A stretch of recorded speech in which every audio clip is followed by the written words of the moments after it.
Welcome to Pod Save America. I'm Jon Favreau. I'm Tidden Scott's girlfriend's gay friend, Jon Lovett. Tommy Vietor. On today's show, Donald Trump says Americans who disagree with him are vermin and plans to put immigrant families in camps.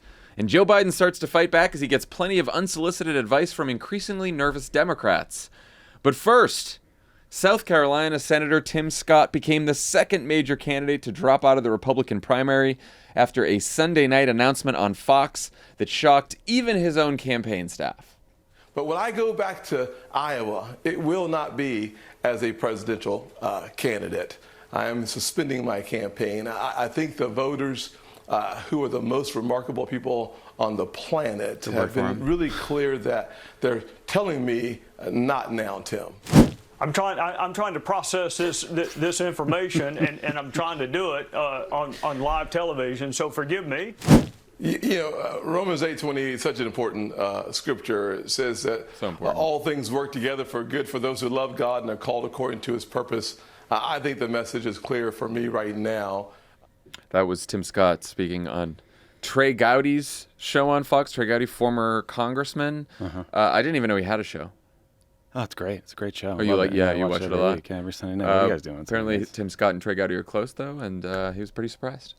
It's a small thing, but I find it it's actually very obnoxious to surprise your campaign staff. Yes. I find that to be so fucking rude. Like, oh, so these people that devoted their lives to you, like, even if it was I'm not like sooner the better, but like, even if it's right before, like, to show these people the respect of giving them the information. Do a conference call. Jump on a quick conference call with the HQ. Let them hear first. Like, thank them for everything they did for you. Like, they're taking low pay to come help you, Tim Scott, run this fucking Don Quixote mission. Not a good look, Tim Scott. It is so unbelievably shitty to do to your staff, to do to your donors, to do to the people who volunteered for you. And like, what's the upside of surprising Trey Gowdy on Fox News with the news? For content. It was a win for content. Maybe he just decided literally in the moment at the end. It's just like, I mean, I thought like watching the campaign or watching the last debate, it seemed like he was going to drop out the whole time. He just didn't want to be there. I guess he didn't feel well. Also, I mean, Trey Gowdy, except after a haircut, Trey Gowdy doesn't look so surprised. No. So Tim Scott and his super PAC spent millions and millions on ads and staff. He couldn't even break 7% in the early states, including in South Carolina, his home state that he represents in the U.S. Senate. A lot of big donors and pundits from across the political spectrum had high hopes for Tim Scott. Here's one of them. I thought the speech was really good. There's a coherence to what he's doing that makes him a legitimate alternative in a way that no one else, not even DeSantis, can really offer. He did better than I expected. I really was impressed by it. Yes, obviously he's trying to say, hey, we don't need to do grievance politics to a group of people that have become enamored of grievance politics. But it took someone like Trump to drag them this far down. And whether or not it works this time, this is very clearly to me the best and only person I've seen make a case for a way to kind of drag Republicans back over time. And if it doesn't work now, it might work in the future. So I stand by that. Love it. What happened to Tim Scott? Who is that famous pundit? Did I recognize that voice? It's like good politics, but with like a comedy edge. First of all, if you see the video, you can tell that Tim Scott's campaign lasted exactly as long as my Manjaro journey. Just like the exact length of time. I think it was like day one. But so I was thinking about what happened to Tim Scott because I thought I might be confronted by my words. And your irrational exuberance? Well, yes. And I know there was a moment where you guys gave me shit at the time. And I did say, like, look, I'm not saying it's gonna work. I just like him better than I like the other ones. But I will say it wasn't just us. I remember after that podcast, I got like a text from Tim Miller, who was just on our show in New Orleans. And Tim was like, what's going on with Lovett liking Tim Scott so much? And by the way, here's the crazy part. I still kind of like him. But I was thinking about it. I was like, well, what happened here? I think, first of all, like, when you see Tim Scott on the stump, he just, like, forget, like, the message and all the rest. He's just kind of he's got a Senate brain problem. He just, like, answers every question in the most, like, roundabout fucking way. But there's one thing we talked about at the time was, is there an appetite for someone attacking grievance politics when the king of fucking grievance is their leader? And when someone like Tim Scott isn't willing to go after Trump, like, Scott minimized Trump's responsibility for January 6th. He claimed the justice system was being weaponized and dismissed Trump's efforts to overturn the election in Georgia. When he was asked if he would make the same kind of perfect phone call Trump did, he refused to say he wouldn't. He raised his hand and said he would support Trump as the nominee, even if Trump were convicted. And there was this moment on the campaign trail in August where some person at some podunk diner went up to him and said, like, how are you running and not being able to stand up to Trump? Like, how are you going to stand up for America as president if you can't stand up to Trump? We got into this back and forth. And that was when he said, like, he didn't really hold Trump responsible for January 6th. He held the rioters January 6th. And the voter responded by saying, your leader did nothing to help you out for 2 hours, and kind of got the better of him in this moment. And, like, if you look at what Tim Scott's message was, it is not possible to have that message and believe it if you're not also going to repudiate Trump. But he was such a kind of weaselly politician about Trump. The Venn diagram doesn't overlap. It wasn't just, though, that he didn't go, like, full-throated repudiation of Trump. Like, I think only Vivek Ramaswamy has been more deferential to Trump than Tim Scott of any of the Republican candidates. And none of them have been, like, big heroes. I mean, Christie's obviously gone after him pretty hard, Asa Hutchinson. But, like, DeSantis has gone after him more. Haley has gone after him more. Like, Tim Scott is fundamental. Well, first of all, good speaker, decent speaker, bad debater. Terrible debater. Yes. He was bad in all the debates. But the more fundamental problem is he couldn't consolidate the anti-Trump or post-Trump, people who were looking beyond Trump. He couldn't consolidate that vote because he offered no critique of Trump whatsoever. And he also couldn't get any of the MAGA vote like DeSantis has been able to get a little bit because his style isn't MAGA at all. Even if most of his positions are MAGA, his style isn't MAGA. So, like, he had no home. Yeah, he was a man without a home. He was nothing to no one. He was even corny in his, like, honest moment of dropping out. Like, listen, man, you're quitting the race. You don't have to pretend you, like, loved the process or loved the voters. We know you didn't. Like, and even when he was asked, like, would you want to be vice president? He never says no, but he goes like, I ran to be president, and it's not on my to-do list. It's like there's a political caginess in every facet of what he was doing. Yeah, I mean, I thought, look, he had high approval ratings with voters even as he dropped out. I think Republican voters thought he was a nice guy, but he didn't have a message. He didn't have a message to win. Now, I know Love is trying to backtrack here. I think we actually have one more Lovett clip. Let's hear it. Let's listen. The thing about Tim Scott is that he's not just compelling, he's inspiring. He has a voice, a vision, a plan for the future that is working with voters in Iowa and, frankly, working for me. The question isn't, will Tim win or not? Tim has already won. The question is, will I, Jon Lovett, famously liberal podcast man, fall in love with him? I guess time will tell. I don't know what we're... That didn't age well, did it? Oh, that's shocking. I didn't realize you guys were able to pull that. Is that from Love It or Leave It? That sucks. That was a good oppo. Oh, man. Oh, nice man. Work. Fucking nice Tim work. Scott. Your voice is sounding pretty. It's that's getting too that's good. Getting pretty good. It's funny, then it's going to be not so funny. It's pretty good. There was one other one that Saul flagged.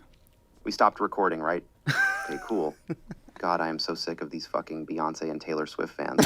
What boring, basic bitches. Oh my God! No! I can't believe you said that. That is via my $5 a month AI software. Too far. Yeah, nice Too far. Yeah, no. And look, I obviously regret it. I didn't know we were still rolling. I thought that was another thing, and that's in Milo's retirement folder from back in the day. To be clear, that was all fake news. Yeah. Those It was all fake news. clips. Fake news. Tommy, do you think Tim Scott's exit has the potential to change the race at all? He says he's not endorsing, but his fellow South Carolinian Nikki Haley is reportedly planning a $10 million ad blitz in Iowa and New Hampshire all the way through the Iowa caucus and New Hampshire primary. That's apparently 5 times more than what DeSantis is spending in the same time period. She's putting some money on the line now. I mean, the short answer is Tim Scott didn't have a lot of support to begin with, so it won't go very far if it gets redistributed. I think he was at about 4% in the most recent national polls. He had 7% in the last Des Moines Register poll, and that was down from 9% in the August one. So I think if Scott's Iowa numbers get split evenly between DeSantis and Haley, it probably doesn't change the race because those two were tied. If Scott's voters go overwhelming to one or the other, I think it helps narrow the primary into a 2-person race. But again, the big problem for all of these candidates is that Trump is running away with the election. He doesn't show up at the debates. and none of them have decided to run against him. They're all running against each other and trying to destroy each other. So it does clear the field for Haley in South Carolina if there is sort of like a favorite son, favorite daughter vote. I don't know that there will be. I do think that she is the most sort of interesting, viable path, but it's a very challenging one. Yeah, I feel like with Haley, it's not much, but it's not nothing. Like she like you could see her getting a lot of his donors to the extent that he had whatever donors he had, especially because they're both from South Carolina. And so if he had some South Carolina-based donors, maybe they go to Haley. You got 7% to throw around in Iowa, New Hampshire, maybe South Carolina. Exactly, like you said, Tommy, though, if they split evenly, it doesn't really matter. So she'd have to really get that. I think if Christie drops out at some point and Vivek keeps losing steam, now you're getting closer to like the 3-person race where a Trump, DeSantis, Haley thing, in our fantasy scenarios that we've sketched out many times now, this is all what she would need to have that happen, even though it still seems highly unlikely. Yeah, I think it's if you left either Trump or DeSantis to go to Tim Scott, and now Tim Scott's gone, all the reasons to not be with Ron DeSantis remain. So like maybe there's some way in which this redounds to Haley, kind of helping her get to that true second position, which has so far been like, is she, isn't she? I mean, the question is, does money matter at all? It hasn't so far. But we now live in an era of campaign finance where the laws are a joke. And basically, you run for president by finding yourself a special billionaire to seed your super PAC, and then you run with that person. Tim Scott's billionaire was Larry Ellison, who I think cut him $35 million worth of checks and then turned it off. So if Larry Ellison decides to go with a Haley or go with a DeSantis or go with an anti-Trump super PAC and put some more money on the table, that could be interesting. Did you see right before we started recording, there was a New York Times piece that Larry Ellison before Scott ran, he put a bunch of money into like aligned Scott super PACs, but he didn't actually cut the check once Tim Scott got in the race. Well, that seems like a good decision. From 2020 to 2022, Ellison donated $35 million to Scott aligned groups and then just didn't. Tough. Afterwards. Tough. I do think, I hate to say this about friend of the pod, Chris Christie, but because I do think he's been more courageous than the rest of that field in calling out Donald Trump. But at this point, if you're really in this to make sure that Donald Trump doesn't become president or doesn't become the nominee of your party, like I think Chris Christie has to look at Nikki Haley and be like, she's probably a better bet than me, even because he just it hasn't caught on what he's. I thought he would go harder at Donald Trump in some of these debates, and he really hasn't. So like I don't know what he's doing. Christie being in the race, I don't know what that does except make it more likely now that Donald Trump wins the nomination. Yeah, it was it'd be a nice little bookend when he was one of, if not the first major establishment figure to line up behind Trump and say the nomination was over for him to get out of the race and get behind Haley. Today's presenting sponsor is Simply Safe Home Security. Where are you going for Thanksgiving? I am staying here. Yeah, nice. Me too. We've been on the road non-stop. Everyone's coming here. You come to me. You come to me, family. Tommy? Sounds nice. I'm going to be on the road visiting family. So you might need some Simply Safe security at your house then. Now that you say that. When you're out of town, it's great to have Simply Safe securing your home. And right now, you can get up to 50% off any new Simply Safe system. It was named the best home security of 2023 by U.S. News and World Report. Lovett has set it up himself. He's been protected for years. Highly recommend Simply Safe. Once it's set up, it's a completely reliable service, and the app is fantastic. 24/7 live guard protection in the Smart Alarm wireless indoor camera. Monitoring agents can see and speak to intruders, helping stop crime in real time. Powerful technology exclusively from Simply Safe, and satisfaction is backed by Simply Safe's money-back guarantee. Try Simply Safe for 60 days risk-free. If you don't love it, return your system for a full refund. For a limited time, Pod Save America listeners get a special 50% off any Simply Safe system with a Fast Protect plan. Visit simplysafe.com/crooked. That's simplysafe.com/crooked. There's no safe like Simply Safe. Pod Save America is brought to you by Indochino. We love Indochino. It might be time for a new suit. Right? It's getting to be winter. Maybe you need a winter suit for some winter weddings or events. I don't know. What do people wear suits to these days? The Oscars. The Oscars. Yeah, maybe you need a suit for the Oscars. No matter what's in your closet, Indochino makes it easy to keep your wardrobe fresh with looks made just for you, from suits and shirts to outerwear and more. And for a limited time, you can shop Indochino's best prices of the year during their Black Friday event. Made-for-you suits start at just $349. Premium shirts start at just $49. Get more looks for less with Indochino's unbelievable bundles. 2 suits starting at $749 and 5 shirts at $249. Wow. Give yourself countless customizable options with new styles and fabrics added throughout the sale. Quality European wools, linen, and cotton in a wide range of colors and patterns. Submit your measurements online or work with one of Indochino's expert style guides to create an outfit made just for you. Their unique process allows you to choose the exact customizations you want, from buttons and vents to pockets and lapels. You say how you want it, and that's how they'll build it. All of us, all three of us, have Indochino suits. You bet. I have multiple Indochino suits. Now that I'm... We'll worn them to each other's weddings. I literally am... I'm going to use this coupon myself because I've lost... Clip it? Clip the coupon? I'm going to clip it right out of the penny saver. And I'm going to head right down to Indochino because obviously using the power of positive thinking, I've lost weight. And so... so I want to go get a new suit. Refresh your wardrobe with the best prices of the year. During Indochino's Black Friday event, secure your appointment now with sales starting in store and online November 6th at Indochino.com, Indochino.com. Pod Save America is brought to you by Bombas. When you give Bombas socks this holiday, you're giving more comfort because theirs are made with absurdly soft material, and more good because for every pair you purchase, they donate another to someone who needs it. Socks are the #1 most requested clothing item in homeless shelters. When you buy yours from Bombas, you're donating essential items to those who need them. One purchased equals one donated. Bombas don't just do good, they feel good. Their ultra plush socks are made from materials like merino wool and cashmere to keep your toes toasty all winter long. Bombas also has ready-to-go gift boxes filled with high-quality socks everyone hopes to get. And the best part is they come in a beautifully designed box you don't even have to wrap. They're the perfect holiday gift, but if your giftee doesn't absolutely love them, they're covered with a 100% happiness guarantee. That means super easy returns and size exchanges. It's truly no hassle. We love Bombas. I have Bombas socks. My whole family has Bombas socks. They're really comfortable. Super comfy. They're cool designs. They're great. You should get them. Little hugs for your toes. Hugs for your toes, Tommy says. Go to bombas.com/crooked and use the code crooked for 20% off your first purchase. That's BOMBAS.com/crooked and use code crooked at checkout. Bombas.com/crooked, code crooked. All right, so back on Earth, the probable Republican nominee and possible next president celebrated Veterans Day by pledging to, quote, root out Americans who disagree with him, who he referred to as, quote, dangerous vermin.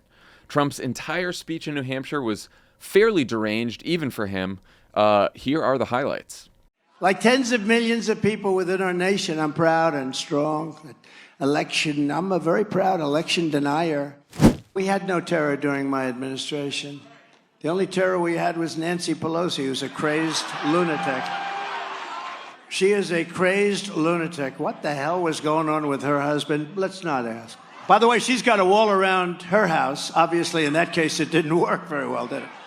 Deranged Jack Smith. Have you ever heard of him? He's a lovely. His wife and family despise me much more than he does, and he decides, I think he's about a 10. They're about a 15 on a scale of 10.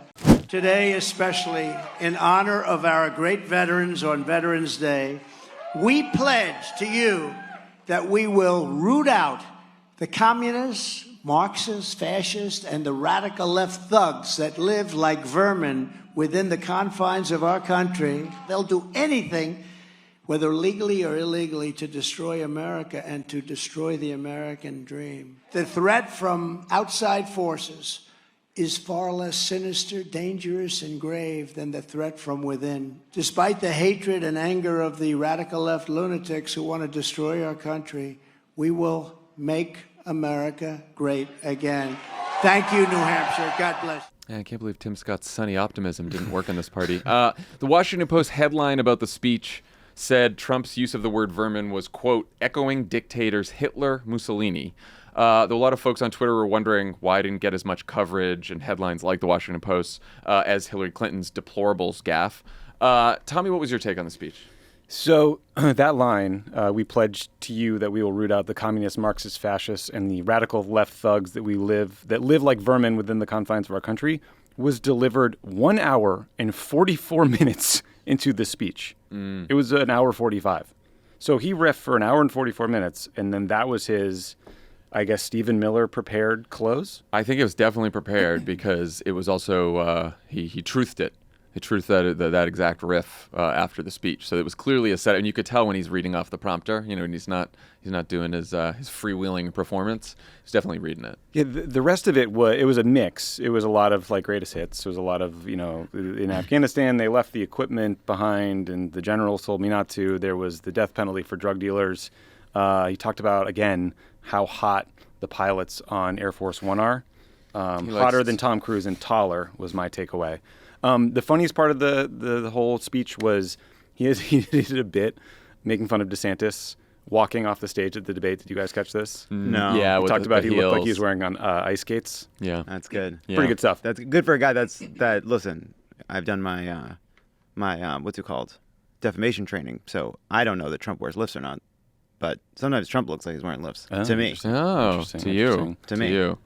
I do think that ending was written in the hopes that it would get picked up and that progressives like us would freak out and could say could be the owning the libs part of the speech. At a time when they knew that what we'll talk about next, this big immigration story was also coming out because they knew that they'd sent them to Stephen Miller to talk about it. When a spokesperson for Trump was asked about the comparison to vermin and Mussolini and Hitler, and that spokesperson said, "You're all just a bunch of snowflakes, and your existence will be crushed in a Trump second term," which is sort of like First he said your entire existence, And then he clarified. And then they clarified to sad, miserable existence. Yeah. Important. How dare you wonder if calling your opponents vermin evokes the darkest chapters in our political history? You will be destroyed upon our victory on a pyre of vengeance.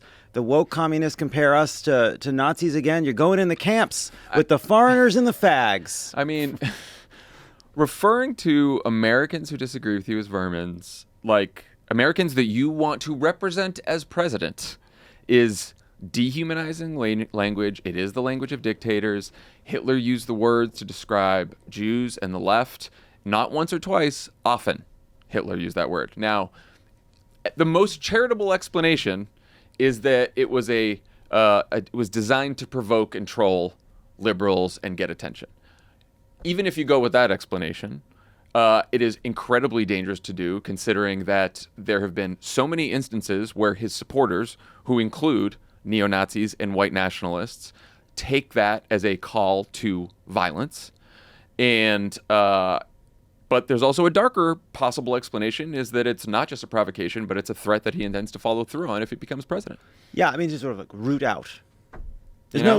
this is not a policy critique. He's going Also, to root them out. We all lived through January 6th, right? A bunch of his supporters violently assaulted the Capitol, violently assaulted police officers, and now he's talking about vermin. Yeah, I mean, look, I think that he does this hoping to get the story he got in the Washington Post, where a bunch of historians compare it to the language used by Hitler and Mussolini. And most people read that and they don't really have a basis to draw from to know if that's right or wrong, but they do probably think it sounds a touch alarmist and a touch extreme. So then the spokesperson gets to call us snowflakes. It's dangerous rhetoric. It's bad. I think there's like much more on the speech that is worthy of focusing on. I mean, I do think the comparison to Hillary Clinton's basket of deplorables quote is imperfect, because she said that in September of 2016. Right, we were like a couple months out from the election. It was the heat of the campaign. She was the nominee. Everyone was paying a lot of attention, and so it became a big thing. But mostly because Republicans made it a big thing. Every single one of them brought that up. The right-wing media ecosystem brought it up. Like, they made that a story. It didn't just happen. So that's the opportunity for Democrats. That also was a gaffe, right? That was like she like stumbled into that. It was that statement. This was, like you said, this was designed to do something. Either provoke or send a warning. It's also, I mean, there really is an asymmetry in what is allowed in our politics. Republican politicians are allowed to mock and deride and describe as terrible whole parts of the country, Americans that they don't like, as not being real, as their cities being overrun and being terrible, urban areas are terrible. But the reverse is not true. A Democrat cannot say, cannot insult rural America, cannot insult all the many problems that exist in rural America. That is seen as beyond the pale, and they pay a price and they have to apologize. And that Trump benefits from that. But it's also the type of language Democrats use versus what Trump's doing, That's right? Which is like unbelievable. Democrats who are insulting rural America or insulting Trump supporters are like, they're rubes or they're deplorable, like vermin that need to be rooted out. It is dehumanizing language, whether he intends to use it just as troll or not. And like we've had people send fucking pipe bombs to people. We've had there's just it's a dangerous thing to do at this point. On that point, so we heard that bit he did where there were no terrorist attacks during my administration except for Nancy Pelosi. Ha ha ha! Applause line. Of course, there were terrorist attacks. Yeah, I didn't get remember what that when meant. the ISIS-linked guy mowed down like 8 people in New York City with his car. Wait, sir, That was a terrorist attack. There was a Saudi service member who shot up a base in Florida and killed a bunch of U.S. airmen. Like what? The shooting in in El Paso, right? He doesn't include white nationalism. Right. So even though that language was directly linked to Trump's rhetoric. Again, so the days of fact-checking Trump until he loses are long over. But I do think highlighting things like that, it's like, I'm sorry, do you not remember this? Yeah. The second worst terror attack, the worst terror attack since 9/11 happened on your watch in New York City, your home city. Yeah. I will say, too, to your point, Tommy, about deplorables was a thing because Republicans made it a thing. So White House put out a statement from Deputy Press Secretary Andrew Bates attacking Trump for this language, for this speech. I kind of think Joe Biden should call it out next time he has a chance. I know they need to set up the right thing. It needs to be a campaign environment, right? You don't want to do it from the Rose Garden or whatever it is. Right. But some reporter's going to ask him about it. If that, either do it then or do it at the next campaign stop. But I think that few things lay out the stakes of the race better than making sure every person and not just news junkies know that this is what Donald Trump is saying out there. And I do think if Joe Biden were to say, I saw Donald Trump out there the other day. He said he's a proud election denier, and he said Americans he don't like, they're vermin. He called them vermin, and that's not the America I know. That's not the America I believe in. I love all Americans, even the ones that vote against me. And I think we want to get past the kind of chaos and the cruelty and the divisiveness that we've been dealing with. That's what I ran the soul of the country. And it's right. And he cares about it. He's passionate about it. And it has the benefit of both being a great attack on Trump and just a contrast because it's such a strength of Joe Biden's because that's always who he's been. You remember when people used to talk about a Kinsley gaffe? Hillary calling the MAGA voters deplorables was a Kinsley gaffe. Trump saying he's an election denier is a Kinsley gaffe, and that should be if we see that clip over and over again, that will get through to people. I am an election denier. He is so confident in the kind of fractured media environment and the fact that a lot of what he does is just noise, that people aren't paying attention, that only his people see it. He's gotten so cocky about that he's forgotten that you can't go in front of the cameras and say I'm an election denier. That there is still a way to make someone pay for something like that. You could use that in a clip. Absolutely. Absolutely. So, yeah. Well, he's also got crazy plans to go along with his crazy speeches. The New York Times ran a long story that included an interview with Stephen Miller about the extreme immigration crackdown Trump will carry out if he wins. The piece says he's, quote, preparing to round up undocumented people already in the United States on a vast scale and detain them in sprawling camps while they wait to be expelled. Trump will carry out what he's calling the largest deportation in American history without Congress, without due process hearings, and with the help of local police and National Guard troops from Republican-run states that are deputized to work along with ICE officials to do these raids. The raids will also target undocumented families and children known as dreamers, many who've lived and worked here for decades. And Trump and Miller both feel confident, according to this story and according to Miller's interview, that this Supreme Court will uphold all these actions. Were you guys as terrified of this story as I was? Obviously, some of Trump's immigration proposals are more popular in polls than we would like. And I think some of Biden's worst polling is on the issue of immigration. But how much do you think he and the Democrats can make Trump's plans an issue in 2024? I mean, it's notable that they are taking some of the things that they were criticized for the most and amping them all up. The Muslim ban, like you mentioned, they want to eliminate political asylum, reinstating Title 42, which is what Trump and then Biden used to keep asylum seekers out of the country during COVID. They want to use that for diseases like the flu or tuberculosis, basically just broad-based getting rid of asylum. They want to kick all the refugees from Afghanistan out who came here after the Taliban takeover and even re-vet the ones who helped U.S. forces. So this is incredibly extreme. I think one important note for listeners is this didn't come out because of a leaked document or someone saying something they should have. This was Stephen Miller laying it out on the record to the leading, mainstream media progressive publication, right? So what this says to me is Trump wants immigration to be the focus of the primary. in the general election. And so I think we hear these proposals and we find them horrifying, but you also need to realize that I think the polling on immigration is so bad at this point, and people's feeling about the handling of the southern border is so bad that some of these things might be more popular than we think. We just don't know. Like 73% of the country thinks the government is doing a bad job at the southern border.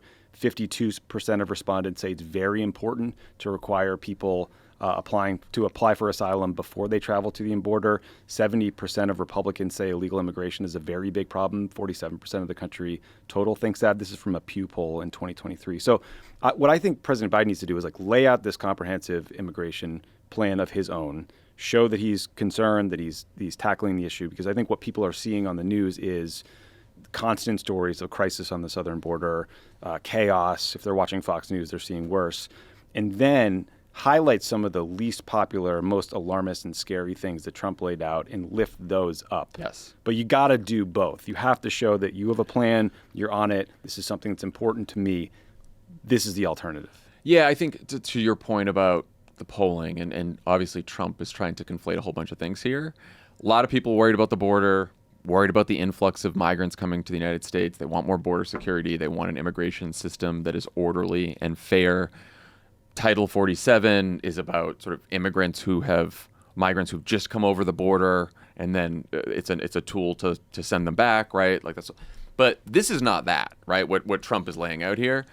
Imagine police officers, National Guard from Republican states, conducting raids, rounding up immigrant families and children who are suspected of being undocumented, putting them in camps. They're building new camps in Texas. That's what they want to do. And then deporting them without due process. Imagine how that could go.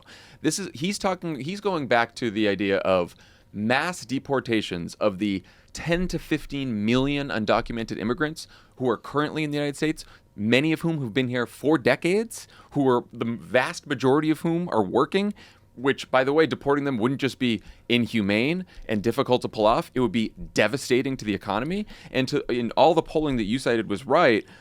When you ask people, and this is from a June 2023 Gallup poll, when you ask people whether they're sympathetic towards undocumented immigrants who are here today, 64% are very or somewhat sympathetic. 61% oppose or strongly oppose mass deportations of undocumented immigrants. Support for Dreamers still polls in the 70s or 80s.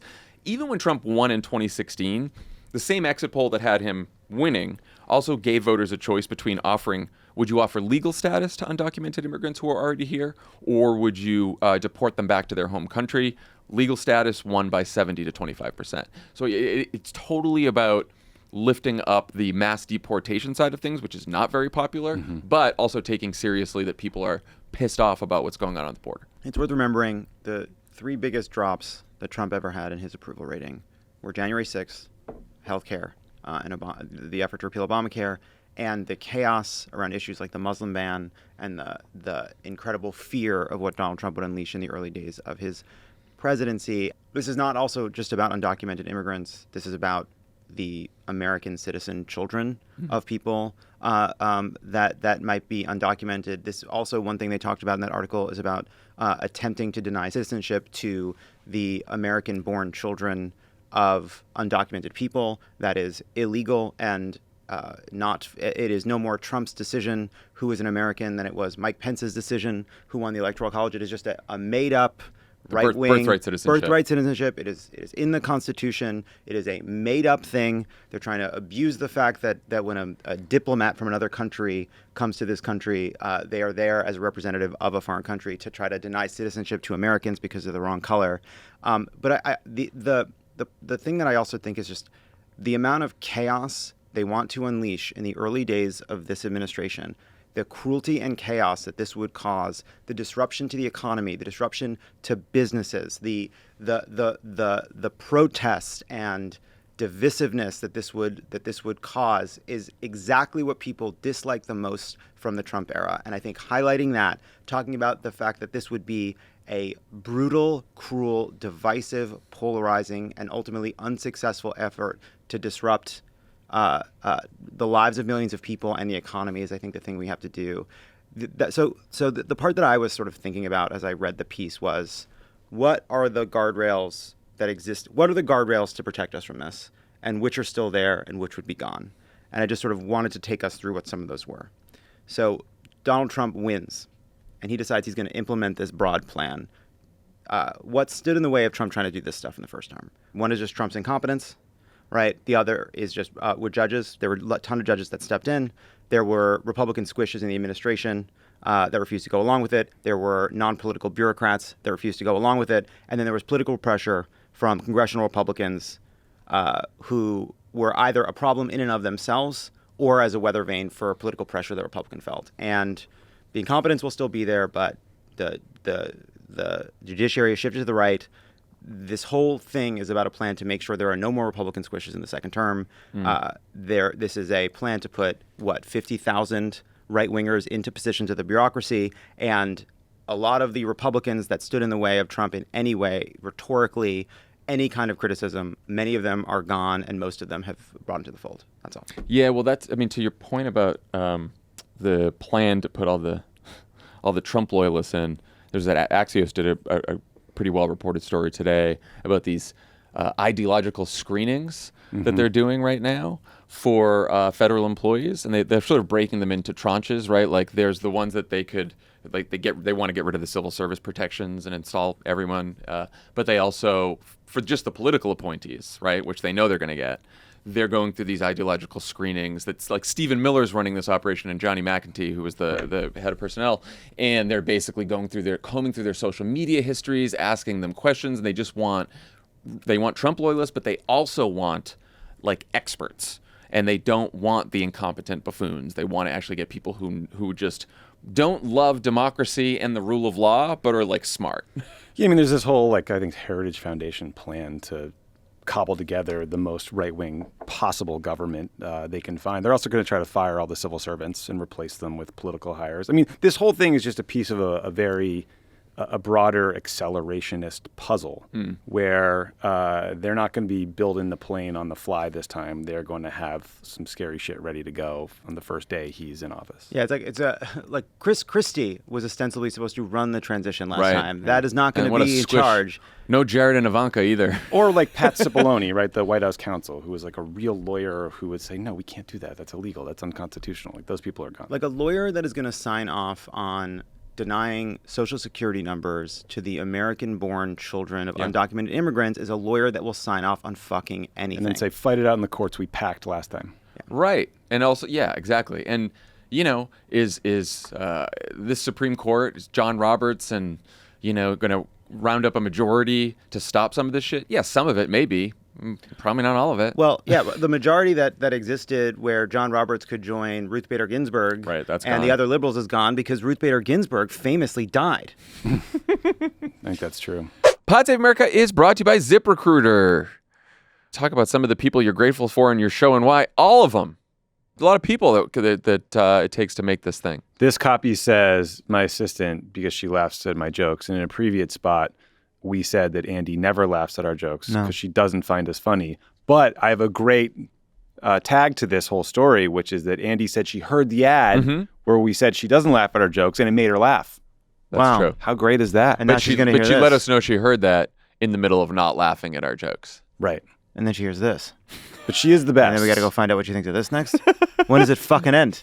It takes a team of people to make this show successful, just like it takes a solid team to make any business successful. So if you're hiring, how do you find the best people for your team? ZipRecruiter. And right now you can try it for free at ZipRecruiter.com/crooked. Here's why you'll be grateful you tried ZipRecruiter for your hiring. Matching technology.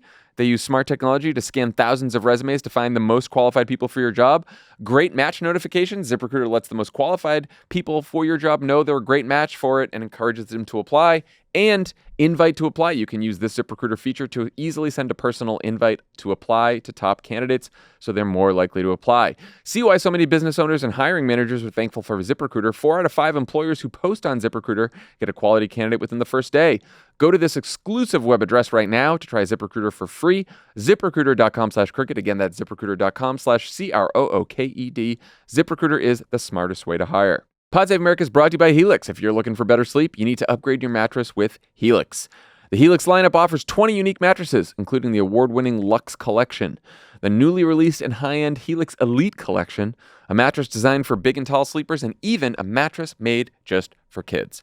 Take the Helix Sleep Quiz and find your perfect mattress in under 2 minutes, and it's shipped straight to your door free of charge. They even offer a 100-night trial and a 10 to 15-year warranty to try out your new Helix mattress. If you're a side sleeper, like I am, you can choose a model with memory foam layers to provide optimal pressure relief. There are also models with a more responsive foam to cradle your body for essential support in stomach and back sleeping positions. They also got enhanced cooling features to keep you from overheating while you sleep. It's no wonder they got over 12,000 5-star reviews. We all love Helix. We all have Helix mattresses. I got one that's just made for kids. For Charlie, we got one in the guest room. We got all kinds of Helix mattresses. They're super comfortable. Helix is offering 25% off all mattress orders and 2 free pillows for listeners in honor of Black Friday. Go to helixsleep.com/crooked and use code HelixPartner25. This is their best offer yet, and it won't last long. With Helix, better sleep starts now. Pod Save America is brought to you by Rocket Money. We've all had subscriptions that they renew every month, and then you forget about them, and then suddenly you're like, I haven't used that in forever. And you're racking up a bill. You're just sending money to these people, and you're not using the product. The worst. Yeah, that's right. It's the worst. Yeah. Well, now there's Rocket Money. Now there's Rocket Money. Rocket Money is a personal finance app that finds and cancels your unwanted subscriptions, monitors your spending, and helps you lower your bills all in one place. With over 5 million users and counting, Rocket Money has helped save its customers an average of $720 a year and $1 billion in total savings so far, including us.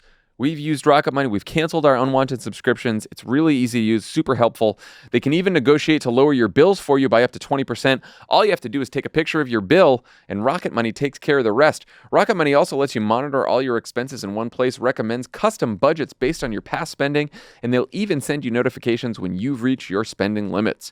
With Rocket Money, you can easily cancel the ones you don't want with just the press of a button. No more long hold times or annoying emails with customer service. Rocket Money does all the work for you.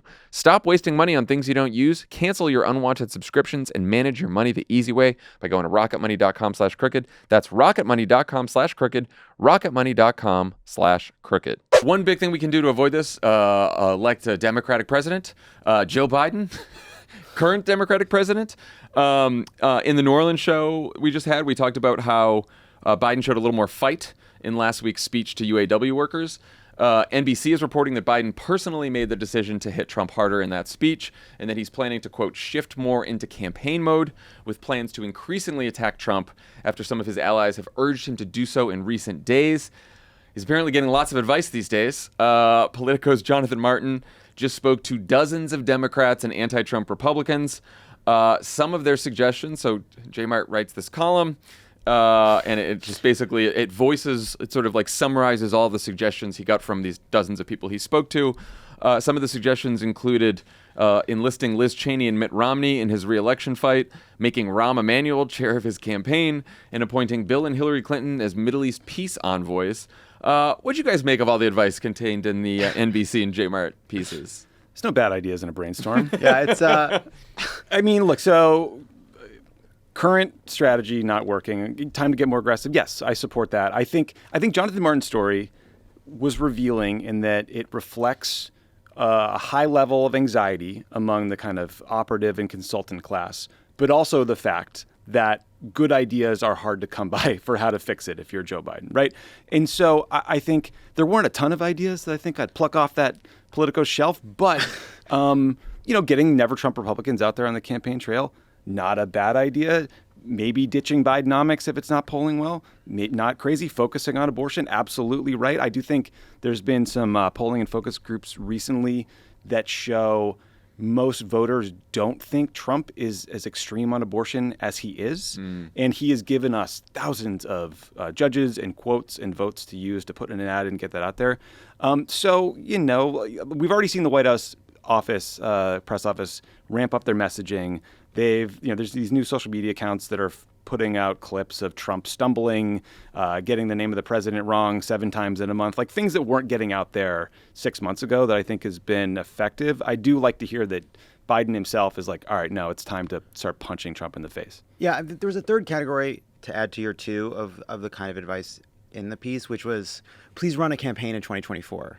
Right. Like a lot of the advice, like you should like make it a choice, not a referendum. Like, yeah, that's like a really good idea. And presumably not something that wouldn't have occurred. It's probably on the their list. 2024 Biden campaign. Make abortion an issue. Do stuff to combat the age concerns. Yeah, no, I think that's a really important thing to do. It's like, every time we say this, I try to like unpack it because do something. Well, okay, he can't get any younger. That's off the table. Get one of those machines from Star Trek Insurrection. If you know, you know.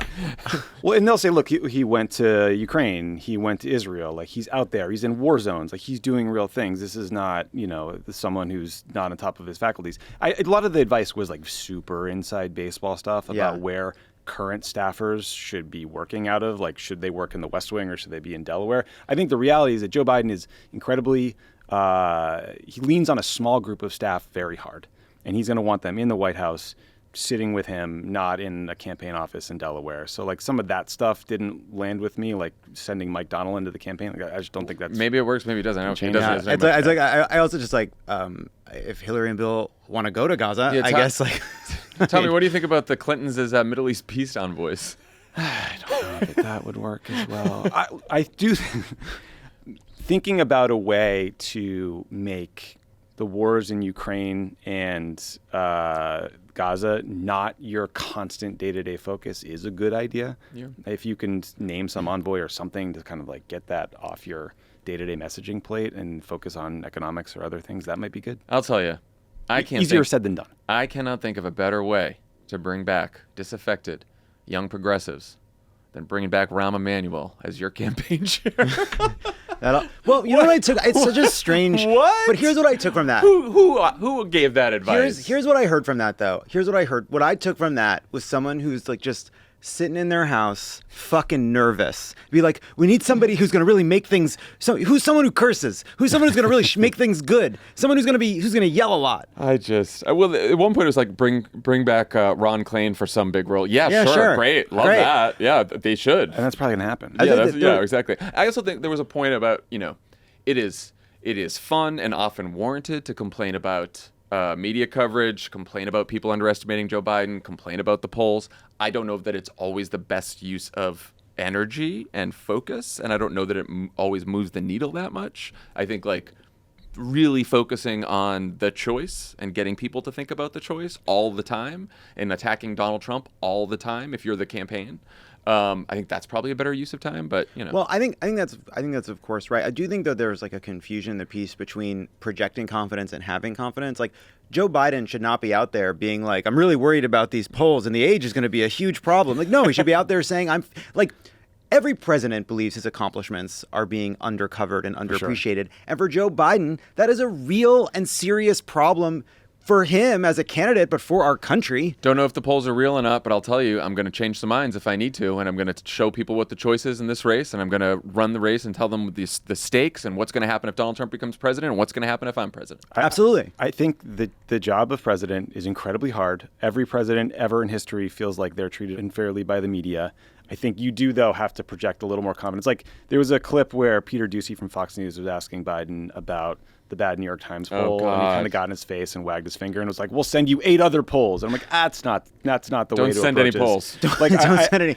A little less defensiveness, a little less focus on the kind of briefing room, and more getting out in the country mostly with paid media to reach the voters that you've lost because they're not reading Politico. Well, the other thing too is it's like that's a moment where if you're gonna have a moment with Peter Doocy, it's gonna be newsy and covered, and it's like that was now a little referendum that you don't agree with that polling as opposed to what you were saying, but like the fact that it is absolutely true that it is Joe Biden and the Biden campaign's job to address the fact that vast numbers of Americans have absolutely no idea what he accomplished. But like, it frustrates me sometimes when the coverage puts that entirely at the feet of Democrats. Like, yes, practically in reality, we can't just complain about it. We have to live in that environment. But like, stepping back for a second, like, yeah, that's a huge indictment, not just of Democrats, but of our entire media ecosystem, about the way politics is covered, about our attention spans, about all of it. Like, we just talked about the Republican candidate referring to his political opponents as vermin, planning to set up camps and deport millions of people, and it will barely get coverage, and most people won't know about it. Trump is so cocky about that; he's saying incredibly unpopular things on the stump, relying on the fact that most people won't be able to separate the signal from the noise. Like, that's an American problem. It's not just a Democratic problem. Yeah. Well, but also, You're not going to solve that. No. Your campaign, what you can control is the ads that you run, what your candidate says, what all the surrogates say, and hopefully what most of the party says. And I think to that extent, the advice that keeps coming up is on they got to figure out the economic message. Yeah. And I do think here's all we did, here's all we did, I just think it's of limited value when so many people are still pissed about prices that won't go down. And we've talked about this before, that it's like, yes, inflation has come down, but prices are still high. And again, it's a place where you draw the contrast, right? And like, what is Donald Trump going to do to bring prices down? Donald Trump, who ran as a populist last time, and then once he got into office, listened to Paul Ryan, and this was advice listen to Paul Ryan, tried to successfully cut taxes for the rich, tried to eliminate Obamacare and healthcare altogether, tried to cut Medicare and Social Security, right? Like, you got to promised another corporate tax cut already. Yeah, right. And so you really got to make the economics about a choice. It's hard because Trump, his primary message is the economy was better when I was president, and now it's bad. Gas was cheaper when I was president, and now it's bad.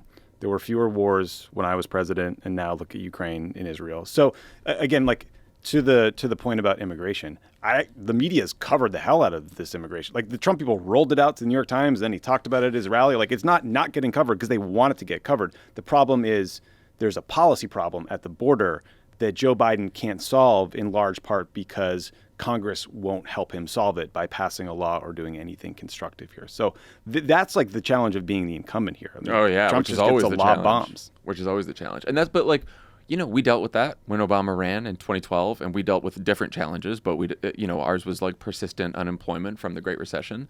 And yeah, we had the jobs chart of all the jobs that Obama created, but he didn't stop at just being like, oh, no, I created all these jobs. It's working. He said, what's Mitt Romney going to do? Well, what's his plan? And to Tommy's point, even Trump does have this like hazy memory of, although the economy was better, it's like, okay, Donald Trump, what are you going to do to lower prices?